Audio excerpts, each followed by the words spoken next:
مگر اپنے ساتھ بہت سارے لوگوں کو عبرت بھی دے گیا، اور وہ عبرت اور سبق یہ تھا کہ اگر ترکی کا کوئی اور بھی لیڈر اس طرح کا کچھ بھی کرنے کی کوشش کرے گا تو اس کے ساتھ بھی یہی انجام ہوگا۔ یہی وجہ ہے کہ 1960 کے بعد سے لے کر ایک لمبے وقت تک ترکی کے کسی بھی بڑے چھوٹے لیڈر نے اس طرح کا کوئی بھی قدم اٹھانے کی کوشش نہیں کی۔ مگر ایک بار پھر سے ترکی میں حالات اس وقت بدلنا شروع ہوئے کہ جب ترکی کی پولیٹکس میں انٹری ہوئی رجب طیب اردوغان کی، انہی رجب طیب اردوغان کی کہ جن کو اس وقت ترکی کے سب سے طاقتور انسان کے طور پر جانا جاتا ہے۔ طیب اردوغان نے جیسے جیسے اپنی راجنیتک زندگی کی سیڑھیوں پر چڑھنا شروع کیا، ویسے ویسے اپنے استر پر اس طرح کے بہت سارے قانونوں میں بدلاؤ کرنا بھی شروع کر دیا۔ نتیجہ یہ ہوا کہ جہاں ایک طرف یہ ایک بڑے گروپ کے نشانے پر آنے لگے تو وہیں دوسری طرف ایسے بہت سارے مسلمانوں کے چہیتے بننے لگے کہ جو پہلے سے ہی ان سخت قانونوں سے بہت زیادہ پریشان تھے۔ ان دھارمک چیزوں سے الگ ہٹ کر بھی اگر آپ لوگ رجب طیب اردوغان کے راجنیتک کریئر پر نظر ڈالیں گے تو آپ کو یہ پتہ چلے گا کہ شروعاتی دور میں رجب طیب اردوغان نے اکنومی کے معاملے میں بھی ترکی کو ایک نئی اڑان دی تھی، جس کا اثر یہ ہوا کہ دھیرے دھیرے طیب اردوغان پورے ترکی میں حد سے زیادہ مشہور ہوتے چلے گئے، اور پبلک نے پہلے تو ان کو لگاتار پردھان منتری بنایا اور اس کے بعد دیش کا راشٹرپتی بنایا، اور آج تک لگاتار پچھلے کئی سالوں سے کسی نہ کسی صورت میں رجب طیب اردوغان کا ہی راج چلتا ہے، یعنی ترکی کی باغڈور پچھلے کئی سالوں سے رجب طیب اردوغان کے ہاتھوں میں ہے۔ مگر دوستو، زیادہ سے زیادہ مذہبی چیزوں پر سے پابندی ہٹانے کے علاوہ بھی رجب طیب اردوغان کی ایک اور ایسی خاص چیز تھی کہ جو ان کو ترکی کے پرانے سبھی لیڈر سے الگ بناتی تھی، اور وہ خاص چیز یہ تھی کہ ان کے ہمیشہ سے ہی رشتے امریکہ کے ساتھ ساتھ سبھی یورپین کنٹریز سے گڑبڑ رہا کرتے تھے، یعنی ان کا تال میل یورپ اور امریکہ کے ساتھ ویسا نہیں رہا کرتا تھا کہ جس طرح کا تال میل یورپ کے پرانے لیڈرز کا رہا کرتا تھا۔ فی الحال دوستو، کل ملا کر یہی وہ ساری چیزیں تھیں کہ جو رجب طیب اردوغان کے لیے ایک بڑی مصیبت لے کر آئیں،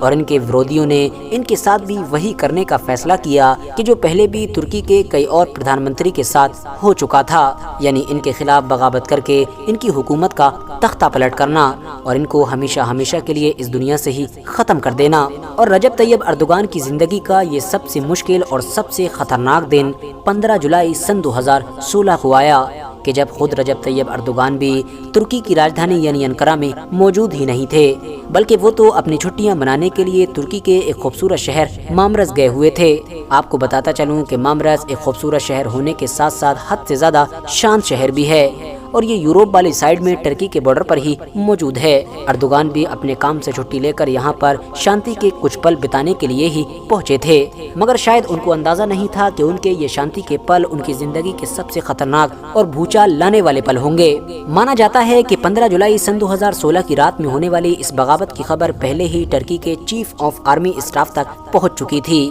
ان کو کچھ خفیہ ایکسپرٹس نے یہ خبر دے دی تھی کہ ہماری ہی فوج کا ایک بڑا گروپ ایک لمبے وقت سے ترکی میں تختہ پلٹ کی کوشش کر رہا ہے اور اگلے ہی دن کچھ بڑا کرنے والا ہے۔ اسی لیے چیف کے جو رجب طیب اردوغان کے فیور میں ہوا کرتے تھے، انہوں نے فوراً اردوغان سے فون کے ذریعے سے کانٹیکٹ کرنے کی کوشش کی، مگر افسوس اردوغان کا فون ریسیو نہیں ہوا، جس کی وجہ سے اب چیف نے خود اس خطرے سے نپٹنے کا فیصلہ کیا۔ مگر حیرانی کی بات یہ تھی کہ چیف کے ساتھ رہنے والا ہی ایک انسان کہ جو ان کا حد سے زیادہ کلوز بھی ہوا کرتا تھا، وہ پہلے سے ہی باغی گٹ سے ملا ہوا تھا۔ اس نے چیف کی طرف سے بنائے گئے سارے پلان کی خبر پہلے ہی اپنے آقاؤں تک پہنچا دی۔ نتیجہ یہ ہوا کہ اب باغی گٹ نے پلاننگ سے ایک دن پہلے ہی ایکشن لے لیا، اور جیسے ہی 15 جولائی کو اندھیرا ہونا شروع ہوا، ویسے ویسے ترکی کے آسمانوں میں جیٹ اور ہیلی کاپٹرز کی آواز سنائی دینے لگی، اور وہیں دوسری طرف زمین پر بھی بڑے بڑے ٹینکس اور فوجیوں کی ٹکڑیاں نظر آنے لگیں۔ شام کے 7 بجے تک پورے ہی دیش میں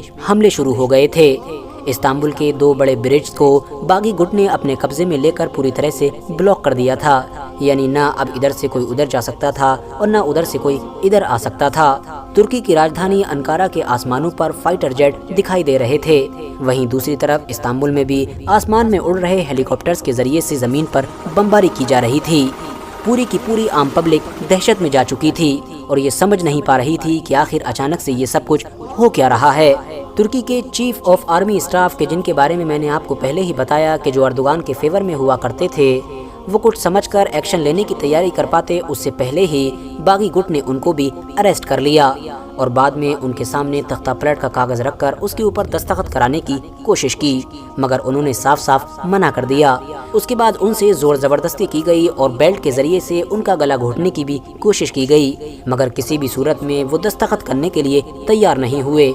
دوسری طرف ترکی کی جو بایو سینا کے چیف تھے اور جو اس دن استنبول کی ایک شادی میں شریک ہونے کے لیے گئے تھے، ان کو بھی وہیں سے ہی خفیہ طور پر کڈنیپ کر لیا گیا۔ اس کے بعد باغیوں کا ایک بڑا گروپ ترکی کے سرکاری نیوز چینل یعنی TRT کے اندر داخل ہوا اور اس نے پورے چینل پر پوری طرح سے قبضہ کیا اور پھر ایک نیوز اینکر کے سر پر بندوق رکھی اور بندوق کے بلبوتے پر اس کو اعلان پڑھنے کا آرڈر جاری کیا۔ اس اینکر نے ان لوگوں کی بات مان لی اور اعلان پڑھنا شروع کر دیا۔ اس اعلان میں یہ کہا گیا تھا کہ ترکی کی جو موجودہ گورنمنٹ تھی اس نے ترکی کے سنویدھان اور دھرم نرپیکش چہرے کو بدلنے کی کوشش کی ہے، اسی لیے اب یہ پورا دیش ہمارے ہاتھوں میں ہے اور ہم ہی ترکی کے لوگوں کی حفاظت کریں گے۔ دوستو دھیرے دھیرے اگلے کچھ منٹس کے اندر ہی ترکی کے حالات پوری طرح سے بدل چکے تھے۔ پارلیمنٹ جیسی بڑی اور قیمتی جگہوں پر بھی بم برسائے جا رہے تھے۔ عام راستوں اور گلیوں پر ٹینکوں کے علاوہ کچھ نظر نہیں آ رہا تھا۔ بڑی بڑی آرگنائزیشنز کے اوپر بھی اب باغی گٹوں کا قبضہ ہو چکا تھا۔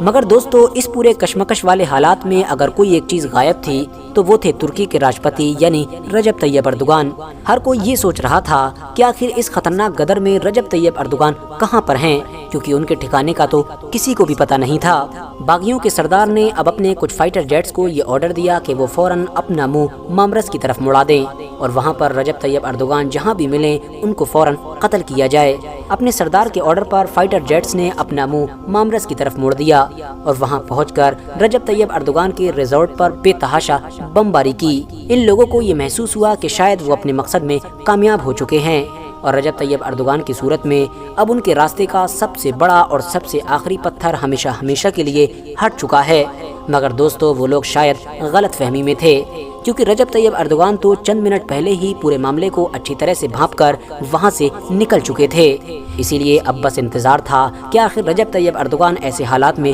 کیا ایکشن لیں گے۔ باغیوں کے ہوش اچانک سے اس وقت اڑ گئے کہ جب رات کے 9 بجے کے قریب رجب طیب اردوغان نے اپنے موبائل کے ذریعے سے CNN ترک پر لوگوں کو سمبودت کرنا شروع کیا۔ اپنے موبائل کے ذریعے سے اردوغان نے جنتا کو یہ میسج دیا کہ عام جنتا کی طاقت سے بڑی کوئی طاقت نہیں ہوتی ہے۔ اگر ہم لوگوں کو اپنے دیش کو بچانا ہے تو ہر حال میں اپنے گھروں سے باہر نکلنا ہوگا اور بے جھجک ان طاقتور گٹوں سے مقابلہ کرنا ہوگا۔ ساتھ ہی ساتھ انہوں نے یہ بھی کہا کہ جن لوگوں نے بھی دیش کو کمزور کرنے کی یہ سازش کی ہے ان کو کسی بھی صورت میں بخشا نہیں جائے گا۔